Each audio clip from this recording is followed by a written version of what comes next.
மக்களுடைய தேவைகள் என்னன்னு சரியா புரிஞ்சுக்கிட்டு அதுக்கு ஏத்த மாதிரி தான் நாம செயல்படுவோம். 6 சிலிண்டர்கள் தாய்மார்களுக்கு கட்டணம் இல்லாம அன்னபூர்ணி சூப்பர் 6 திட்டம் சொன்ன மாதிரியே நிறைவேற்றுவோம். கல்யாணம் ஆகி போற நம்ம தங்கைகளுக்கு 1 பவுன் தங்கமும் பட்டு சேலையும் சொன்ன மாதிரியே கொடுப்போம்.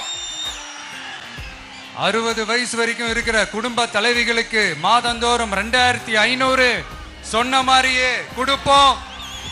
என்னுடைய அம்மா, அக்கா, தங்கைகள் எல்லாருமே தமிழ்நாட்டில் எந்த மூலையிலிருந்து எங்க வேணாலும், தமிழ்நாட்டுக்குள்ள எந்த பஸ்ல வேணாலும் ஃப்ரீயா சொன்ன மாதிரியே ஃப்ரீயா போகலாம். கல்வி, ரேஷன், மருத்துவம், குடிநீர், சாலை வசதி, பஸ் போக்குவரத்து, இந்த மாதிரி அடிப்படை விஷயங்கள்ல தான் எங்களுடைய முதல் கவனம் இருக்கும்.